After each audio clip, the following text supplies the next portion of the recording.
Audiobook do livro O Indivíduo e a Natureza dos Eventos em Massa. Um livro de Seth, por Jane Roberts. Capítulo 5. A Mecânica da Experiência. Seção 830. Começaremos o novo capítulo, A Mecânica da Experiência. Seu mundo e tudo nele existe primeiro na imaginação. Você foi ensinado a focar tudo e dar toda a sua atenção aos eventos físicos para que eles carreguem a autenticidade da realidade para você.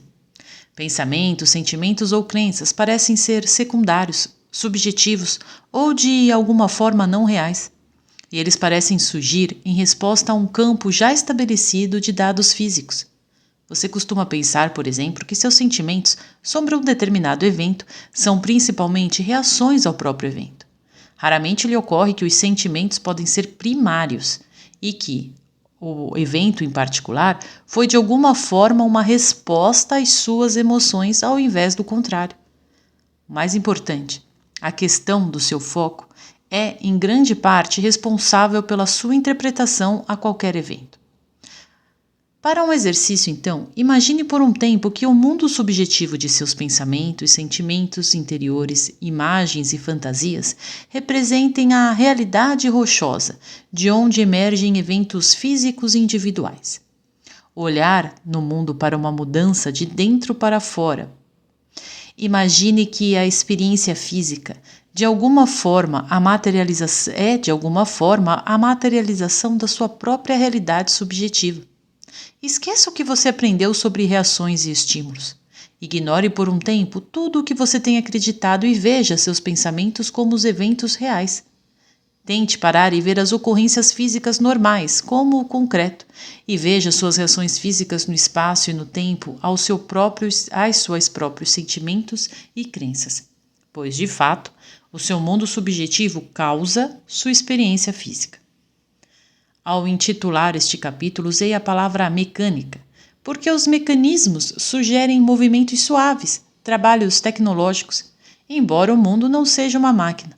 Seu funcionamento interno é tal que nenhuma tecnologia poderia copiá-los. Isso envolve uma mecânica natural em que as dimensões internas da consciência em todos os lugares emergem para formar uma existência física materializada coesa.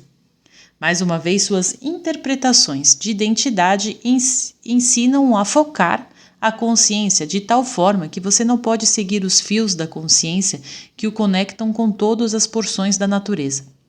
De longe, o mundo é como um mundo exótico e multidimensional, uma planta crescendo no espaço e no tempo. Cada pensamento, sonho e imaginação encontram esperanças ou medo, crescendo naturalmente em sua própria flor. Uma planta com uma variedade incrível, nunca por um momento a mesma, em que cada raiz, por menor que for, folha, caule ou flor, tem um papel a desempenhar e está conectada com o todo.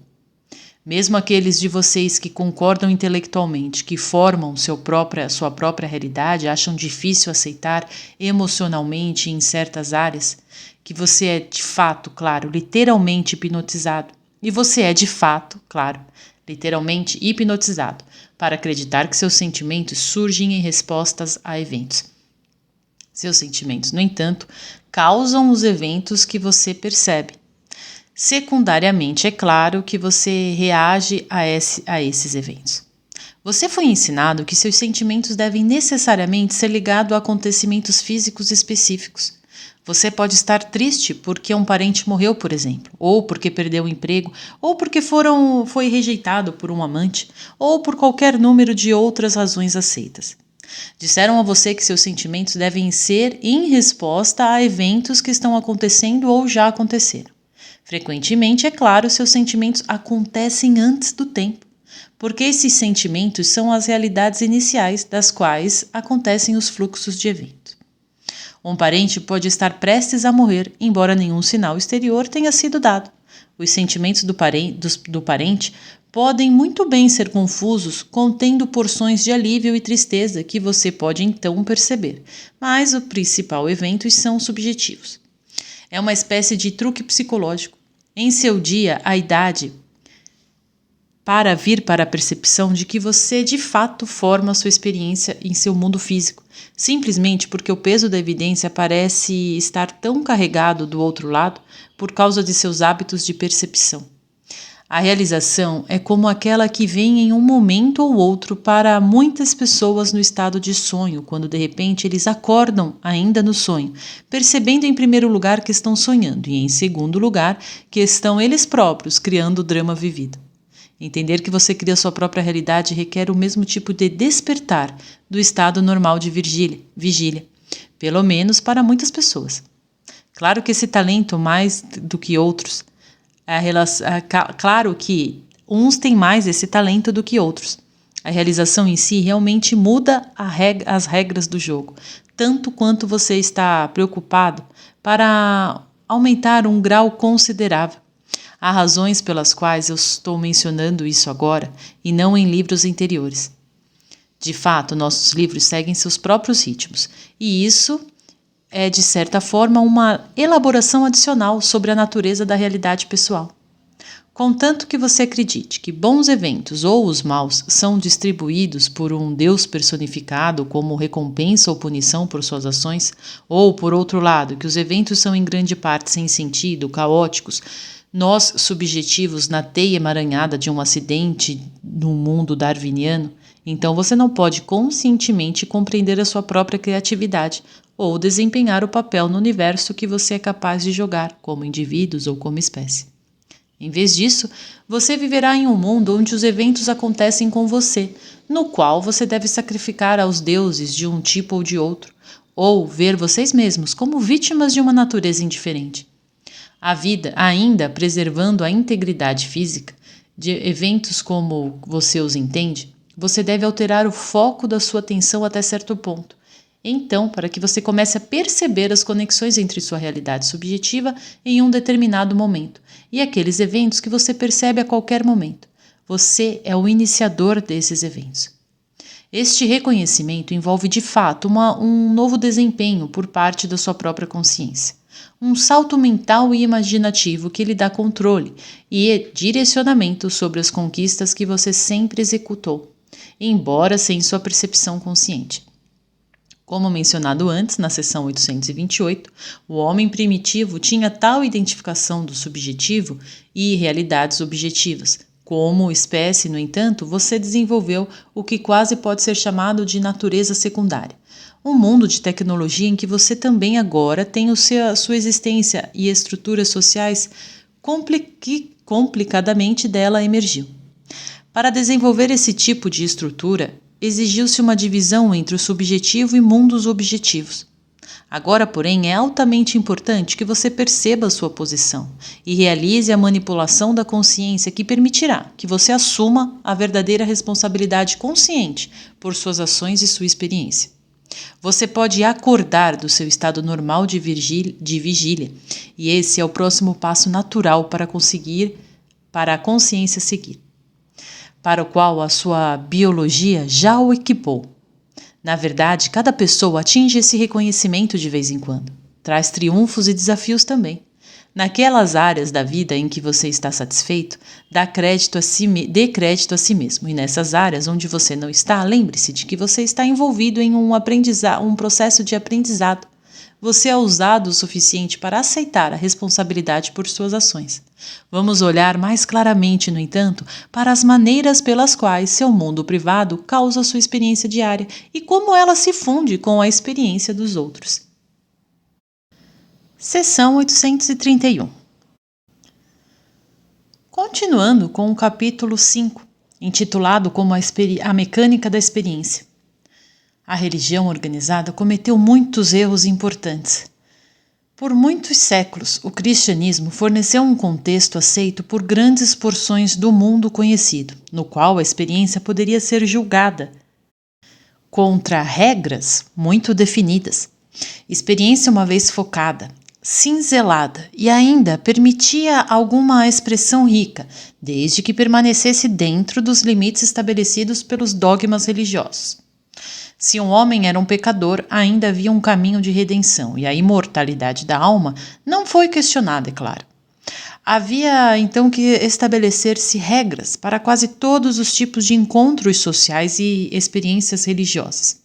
Haviam cerimônias definidas como aceitas por quase todos para a morte e o nascimento, e os estágios importantes entre eles.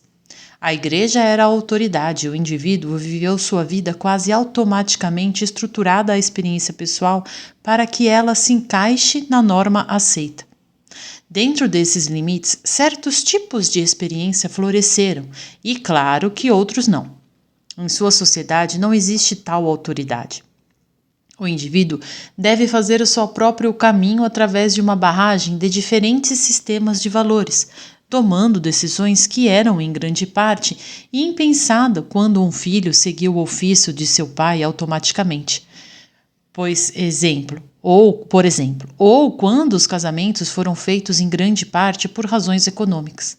Portanto, sua experiência atual é bem diferente daquelas dos seus antepassados que viveram num mundo medieval, digamos, e você não pode apreciar as diferenças em suas atitudes subjetivas atuais e em qualidade, bem como o tipo de relação social que existe agora.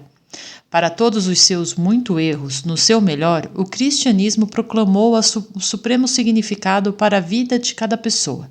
Não havia dúvida mais que a vida tinha um significado, se você pode ou não concordar com o significado particular atribuído a ele.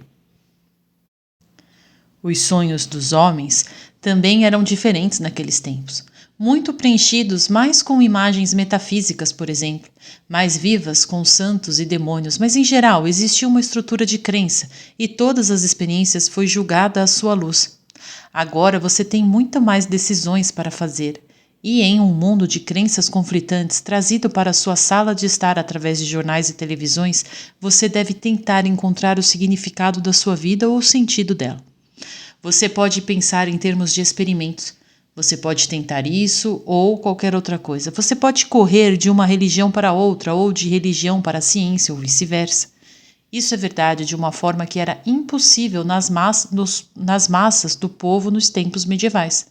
Os métodos aprimorados de comunicação por si só significa que você está em todos os lugares cercados por várias teorias, culturas, cultos e escolas. Um som importante em várias áreas. Isso significa que a mecânica da experiência está realmente se tornando mais aparente, pois não estão mais escondidas sobre um sistema de crença. Suas opções subjetivas são muito maiores e ainda assim, é claro, a necessidade de colocar essa experiência subjetiva em termos significativos. Se você acredita que realmente forma a sua própria realidade, então você instantaneamente se depara com um novo grupo de questões. Se você realmente construir sua própria experiência individualmente e em massa, por que tanto parecem consequências negativas? Você cria a sua própria realidade ou ela é criada para você? É um universo acidental ou não? Agora, nos tempos medievais, a religião organizada ou o cristianismo organizado apresentou a cada indivíduo uma tela de crenças através da qual o eu pessoal foi percebido. Porções do eu que não eram perceptíveis através daquela tela eram quase invisíveis para cada pessoa. Os problemas foram enviados por Deus como punição ou advertência. A mecânica da experiência estava escondida através daquela tela.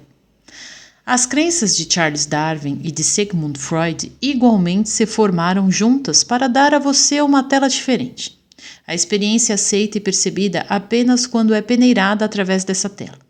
Se a cristandade viu o homem como arruinado pelo pecado original, darwinista e as visões freudianas o veem como parte de uma espécie defeituosa, na qual o indivíduo, a vida, repousa precariamente, sempre à disposição das necessidades da espécie e tendo a sobrevivência como objetivo principal.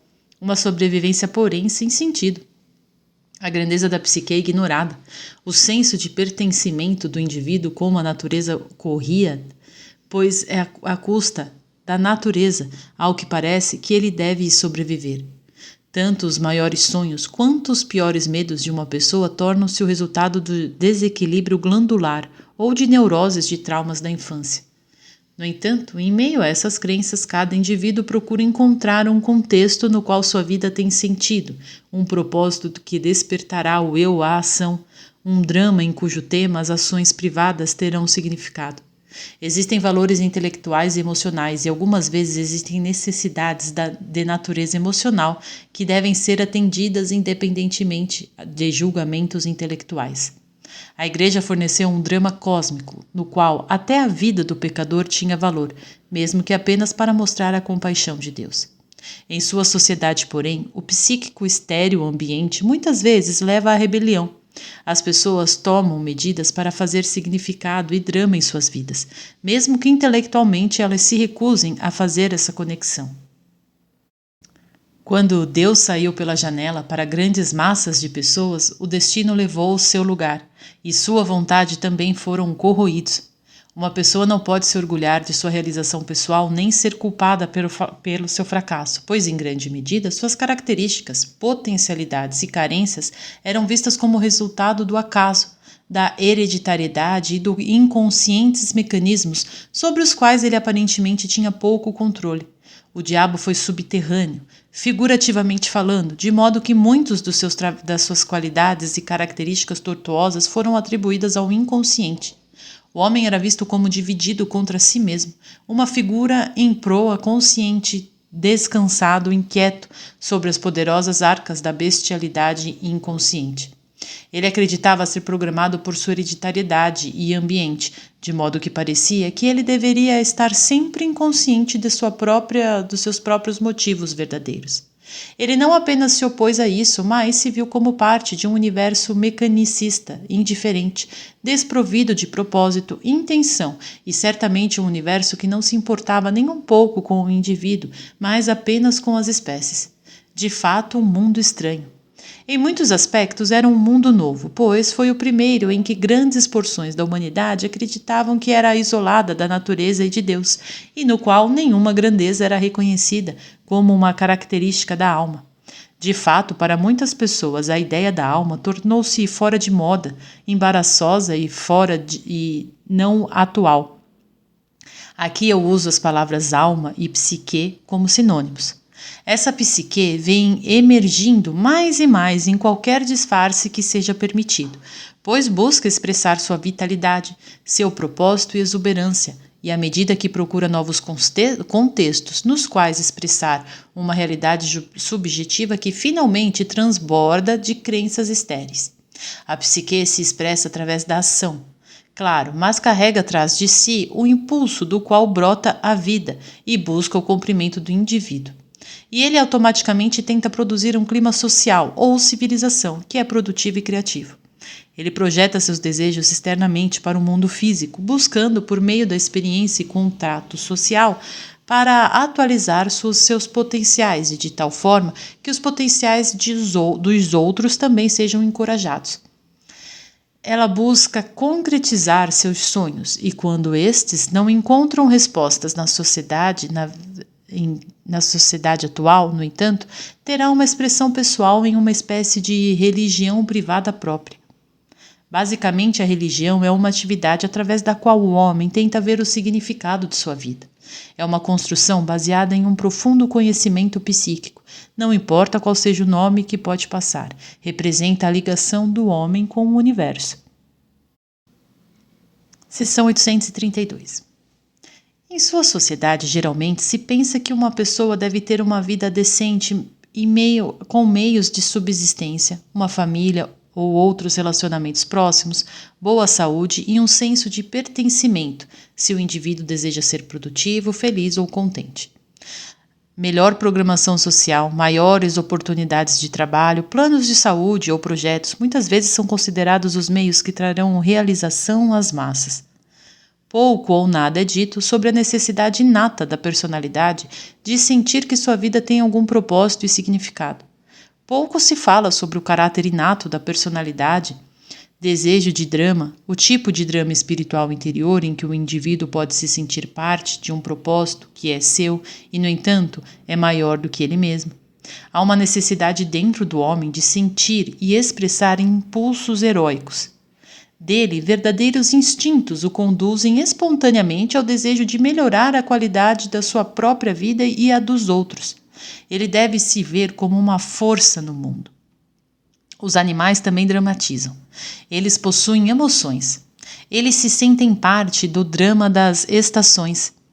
Eles estão totalmente vivos nesses termos. Natureza, em todas as suas variedades, é tão ricamente encontrada pelos animais que se torna seu equivalente de suas estruturas de cultura e civilização. Eles respondem às suas ricas nuances de maneiras impossíveis de descrever, de modo que civilizações são construídas através do entrelaçamento de dados sensoriais que você não pode perceber. Eles sabem, os animais, de uma forma que você não pode saber que suas existências têm um impacto direto sobre a natureza da realidade. Eles são como que parceiros, então. Um indivíduo pode possuir riqueza e saúde, pode desfrutar de relacionamentos satisfatórios e até mesmo um trabalho satisfatório, e ainda assim viver uma vida desprovida do tipo de drama de que falo, a menos que você sinta que a própria vida tem sentido. Então, cada vida deve necessariamente parecer sem sentido, e todo amor e beleza terminam apenas em decadência. Quando você acredita em um universo formado acidentalmente e quando você pensa que você é um membro de uma espécie gerada acidentalmente, então a vida privada parece desprovida de significado e os eventos podem parecer caóticos. Desastrosos eventos pensados para se originarem na ira de um Deus que poderia pelo menos ser entendidos nesse contexto. Mas muitos de vocês vivem em um mundo subjetivo em que os eventos de suas vidas parecem não ter nenhuma razão particular ou de fato às vezes parecem acontecer em oposição direta aos seus desejos. Que tipo de eventos as pessoas podem formar quando se sentem impotentes? Quando suas vidas parecem privadas de significado e que mecânica mentem por trás desses eventos.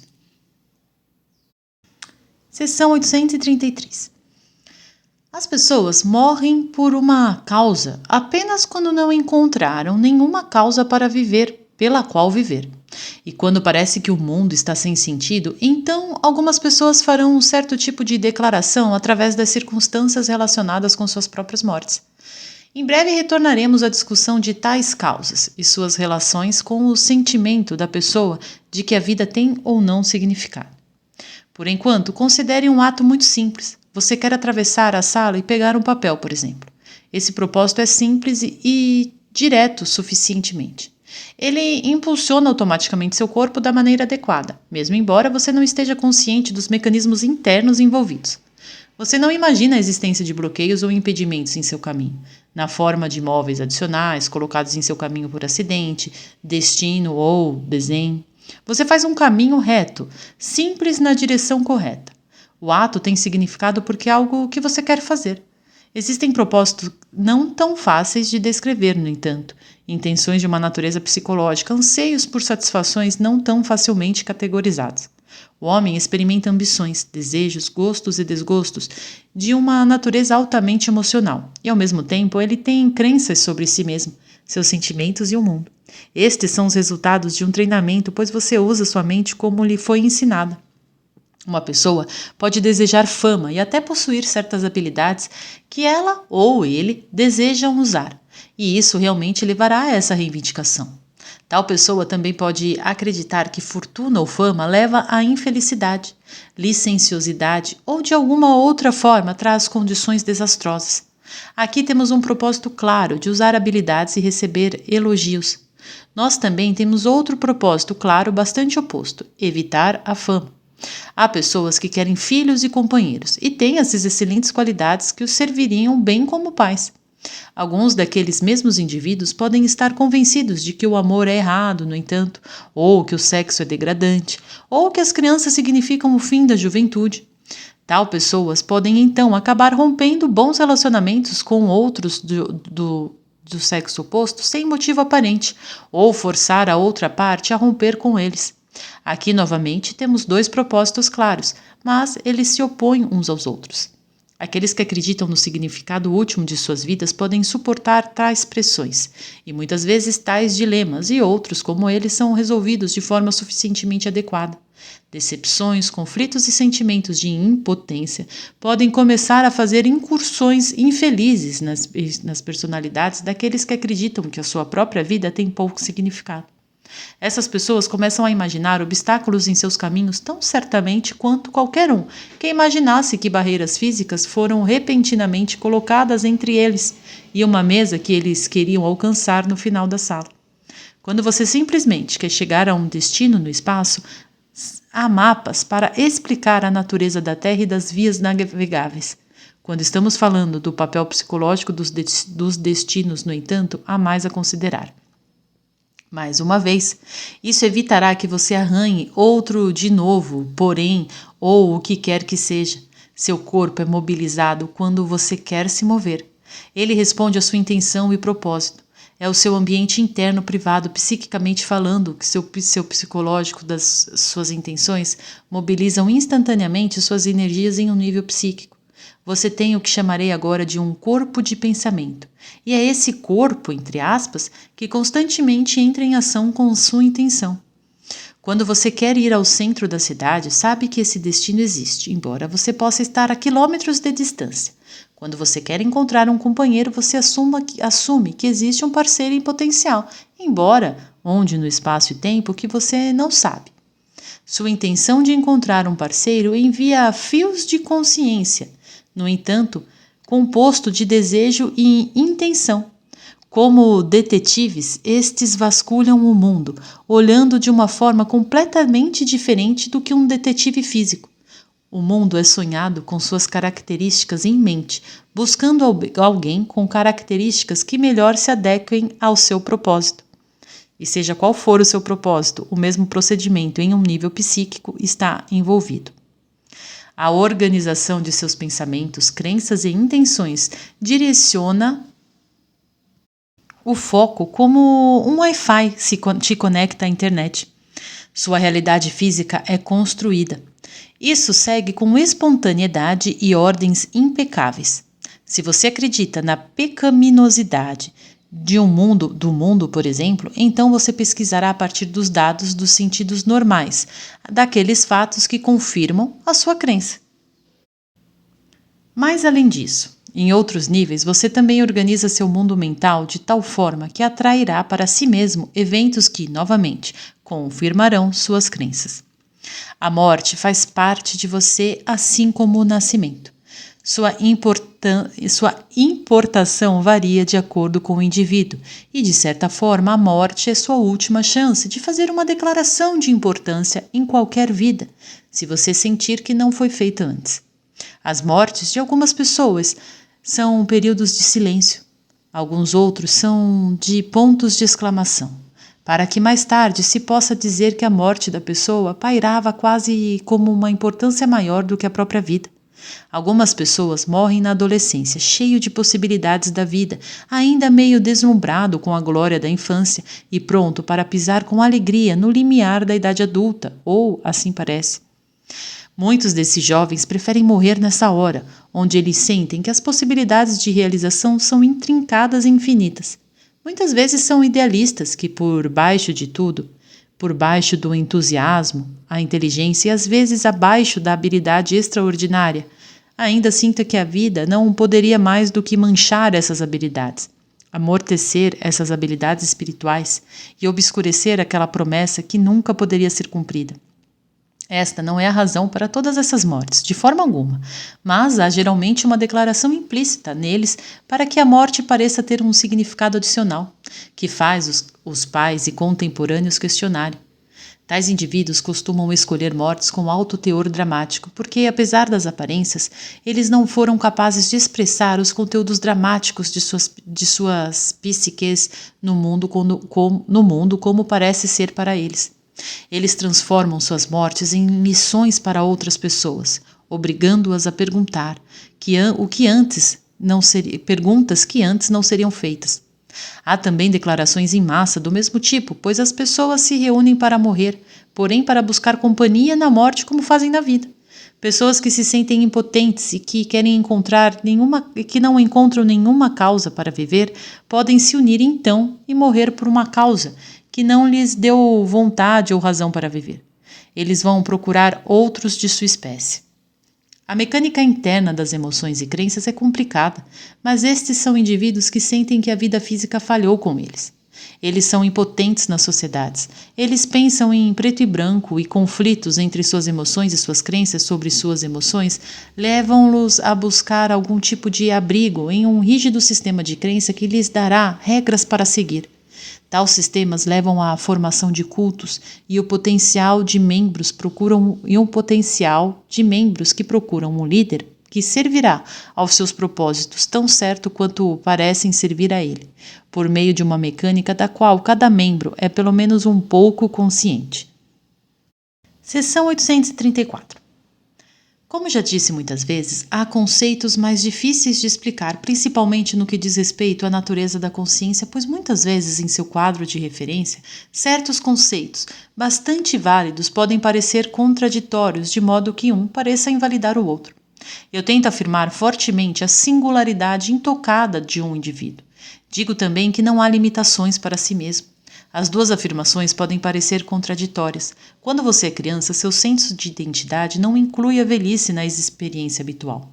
Quando você é velho, você não identifica você mesmo como criança. Seu senso de identidade, então, muda fisicamente ao longo dos anos. De longe, parece que você adiciona a si mesmo através de uma experiência, tornando-se mais do que você era antes. Você entra e sai de personalidades prováveis, enquanto que, ao mesmo tempo, geralmente com maior facilidade, você mantém uma identidade de si mesmo. Os mosaicos de consciência são brilhantes de se ver. Quando falo de mosaicos, você pode pensar em pequenos segmentos brilhantes e de diferentes formas e tamanhos. No entanto, os mosaicos da consciência são mais como luzes, irradiando através de si mesmas e através de milhões de espectros.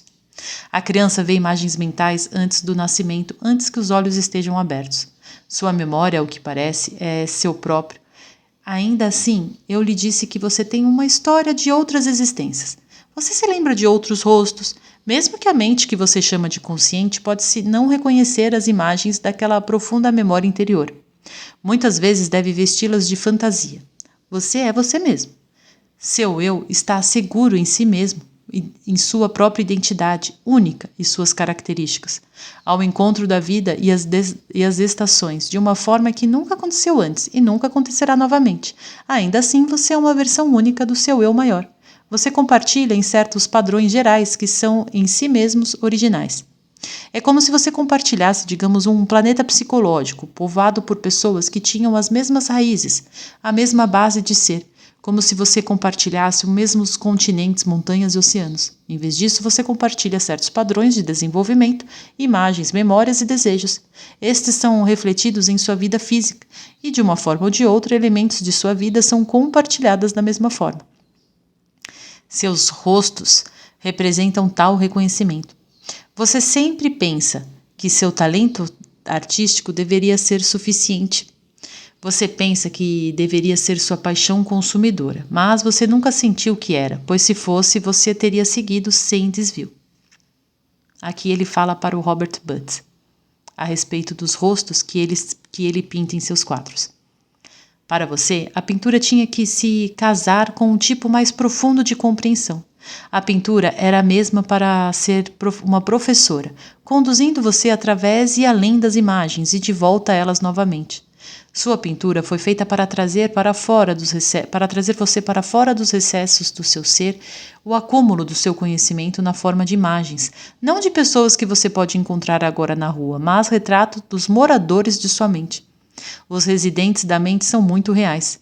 De certa forma, eles são seus pais mais do que seus pais foram, e quando você expressa suas realidades, eles também estão expressando a sua. Todo o tempo é simultâneo. Apenas a ilusão do tempo em cada uma de suas partes o impede de saudar uns aos outros. Até certo ponto, quando você pinta esses retratos, você está formando pontes psíquicas entre você e esses outros eus, sua própria identidade à medida que você cresce. Apenas em uma maneira de falar, há certos tipos de palavras de qualificação necessária, como, por exemplo, eus de poder, entre aspas, ou personalidades, partes de sua identidade maior que utilizaram recursos bastante extraordinários, quantidades de energia de maneiras muito construtivas. Essa energia é também uma parte da sua personalidade, e ao pintar essas imagens, você sem dúvida sentiu algumas explosões consideráveis de ambição e até mesmo exuberância. Os sentimentos permitirão que você identifique as imagens de tais personalidades. É por isso que eu mencionei isso. Eu sabia que você não tinha contado a Robert sobre a pintura brush, que pode ter de fato ser uma chave para outros mundos. Seus próprios sentimentos emocionais transitam em tais pinturas. Por todos os meios, encoraje o sonho e atividade e haverá uma correspondência entre seus sonhos, sua pintura e sua escrita. Cada um encoraja os outros. Sua escrita ganha vitalidade de sua pintura de sua escrita, e o eu sonhador, em um momento ou outro, está em contato um com os outros e com o aspecto da sua realidade. Iniciando o ditado da sessão. Se você não pode confiar em si mesmo, então você não confiará em você mesmo ou em seus relacionamentos com os outros ou na sociedade.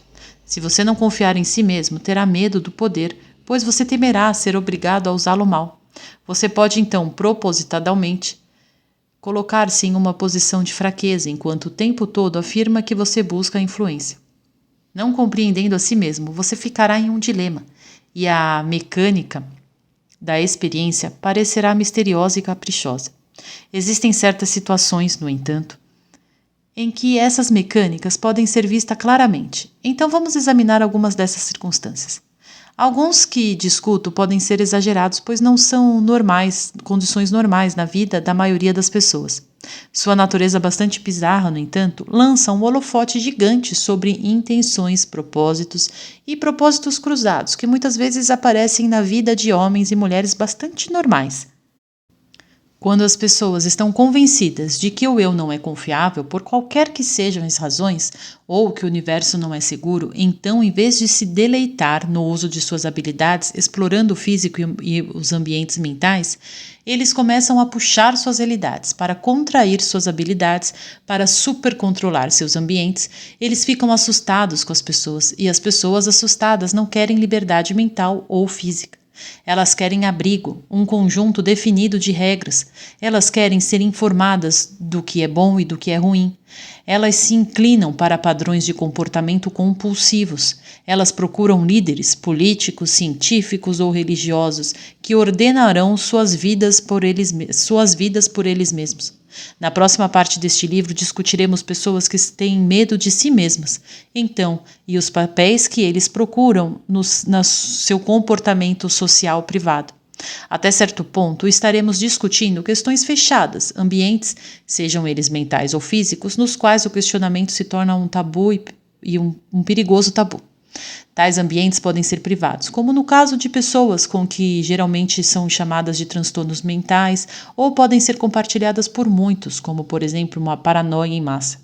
Existem cultos religiosos e também científicos. Existem vários que seguem um culto puramente privado, com regras e regulamentos tão rigorosos quanto os enviados a um grupo de seguidores assustados por um déspota de qualquer tipo. Existem condições e espero que tal discussão conduzirão a uma maior compreensão. Uma grande parte deste livro será dedicado, é claro, à introdução de conceitos que incentivará privadamente uma maior produtividade e criatividade, portanto, automaticamente contribuir para mais maneiras sociais saudáveis e sãs.